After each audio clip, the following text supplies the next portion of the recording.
जरा सोचिए, भारत में एनजीओज की संख्या सरकारी स्कूलों से 2 गुनी और सरकारी अस्पतालों से 250 गुना ज़्यादा है।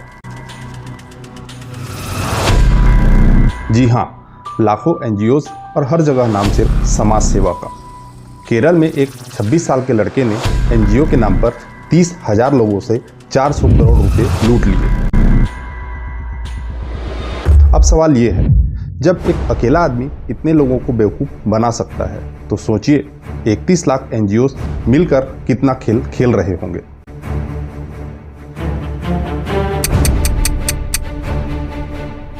एनजीओज का नाम सुनते ही हमारे दिमाग में दान, सेवा और गरीबों की मदद आती है, लेकिन हकीकत ये है कि एनजीओ अब सदी का सबसे बड़ा बिजनेस मॉडल बन चुका है। नाम समाज सेवा का है और खेल अरबों का है।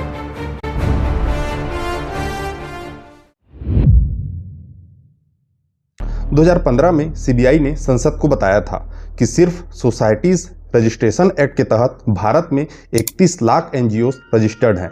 सोचिए, ये संख्या हमारे सरकारी स्कूलों से 2 गुनी और सरकारी अस्पतालों से 250 गुना ज़्यादा है।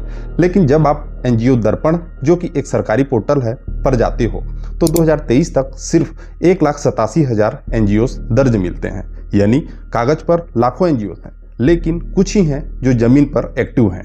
अब सवाल ये है, अगर एनजीओ सच में समाज सेवा का इतना बड़ा नेटवर्क है, तो फिर आज भी इतने गरीब क्यों हैं?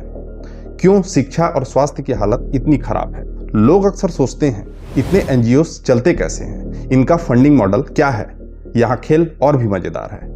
लिंक्डइन की रिपोर्ट के हिसाब से भारत में करीब 33 लाख एनजीओ रजिस्टर्ड हैं, लेकिन एक्टिव सिर्फ 1.6 लाख हैं। फंडिंग का सबसे बड़ा सोर्स है फॉरेन से आया हुआ पैसा। 2015 में फाइनेंशियल इंटेलिजेंस यूनिट ने 42,273 एनजीओ पर नजर रखी और 8,875 एनजीओ के एफसीआरए लाइसेंस रद्द कर दिए। मतलब साफ है कि काफ़ी एनजीओ के पैसे का फ्लो सस्पेशियस है। पैसा बाहर से आ रहा और शायद असली काम तक पहुंच भी नहीं रहा। 2023 में गल्फ न्यूज़ की रिपोर्ट ने सबको हिला दिया। केरल का 26 वर्षीय अनंतु कृष्णन सीएसआर फंड के नाम पर फेक एनजीओ बनाता रहा। उसने हाफ प्राइस पर स्कूटर और लैपटॉप देने का वादा किया। पहले थोड़े बहुत सामान बांटे ताकि भरोसा बन सके, फिर अचानक सब बंद। नतीजा 30,000 लोग फंसे। 400 से 500 करोड़ का स्कैम। पुलिस ने अब तक 37 करोड़ की पुष्टि की और 34 केस दर्ज किए।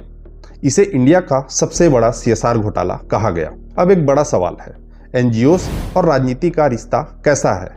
एनजीओ सिर्फ चैरिटी तक सीमित नहीं रहते, कई बार इन्हें पॉलिटिक्स का टूल भी बना दिया जाता है। इंडियन एक्सप्रेस की रिपोर्ट बताती है कि कई फॉरेन फंडेड एनजीओज ने भारत के न्यूक्लियर प्लांट्स, माइनिंग प्रोजेक्ट्स और एनवायरमेंटल पॉलिसीज के खिलाफ कैंपेन चलाए।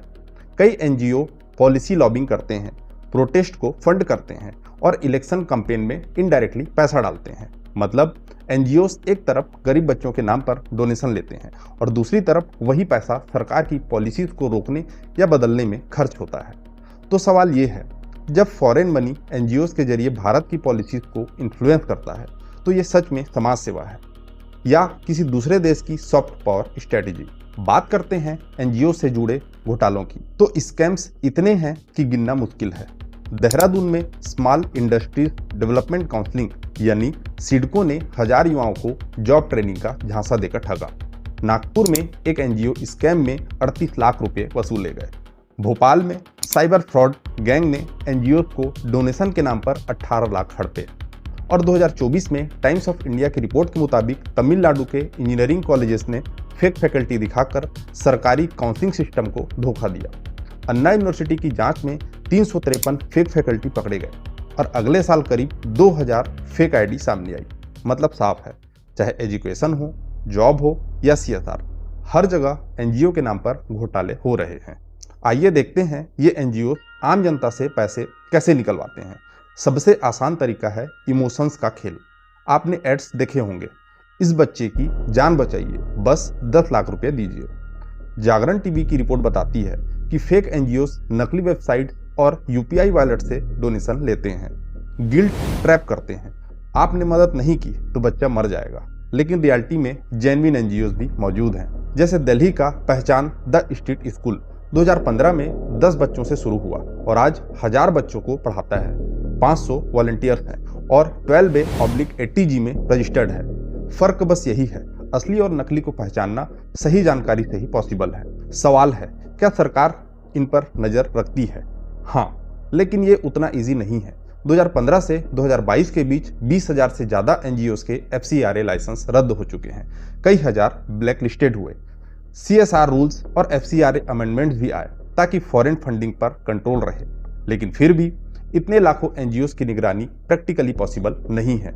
एक्सपर्ट्स मानते हैं कि एजेंसीज के पास ना मैन पावर है ना टेक्नोलॉजी। अब बात आती है इन घोटालों का समाज और असली NGOs पर क्या असर पड़ता है। सबसे बड़ा नुकसान होता है जनता के ट्रस्ट का। जब CSR स्कैम जैसी खबरें आती हैं तो लोग हर NGO को शक की नज़र से देखते हैं। टाइम्स ऑफ इंडिया की फेक फैकल्टी रिपोर्ट ने दिखाया कि एजुकेशन जैसे अच्छे काम में भी धोखाधड़ी हो रही है। इसका असर जेन्युइन NGOs पर भी पड़ता है, जैसे पहचान द स्ट्रीट स्कूल जैसी संस्था जो सच में हजारों बच्चों को पढ़ा रही है, लेकिन स्कैम्स देखने के बाद लोग डोनेशंस रोक देते हैं। यानी कुछ फेक NGOs पूरे सेक्टर की क्रेडिबिलिटी खराब कर देते हैं। एक तरफ अखबार की सुर्खियां रोज नए CSR घोटालों और फर्जी NGOs की कहानियों से भरी होती हैं, और दूसरी तरफ यही NGO मालिक नेताओं के साथ हाथ मिलाते और मुस्कुराते नजर आते हैं। NGOs जिनका मकसद ह्यूमैनिटी था, अब करप्शन, फंडिंग स्कैम्स और पॉलिटिक्स के सबसे बड़े टूल बनते जा रहे हैं। तो सवाल है, हम क्या करें? हमें स्मार्ट बनना पड़ेगा। डोनेशन देने से पहले NGO दर्पण, RTI पोर्टल और 12A/80G रजिस्ट्रेशन चेक करें। एनुअल रिपोर्ट्स देख लें। कभी भी नकली UPI लिंक्स और कैश देने से बचें। आपकी मेहनत की कमाई किसी गरीब की थाली तक पहुंचनी चाहिए, ना कि किसी ठग की तिजोरी तक। जय हिंद, जय भारत।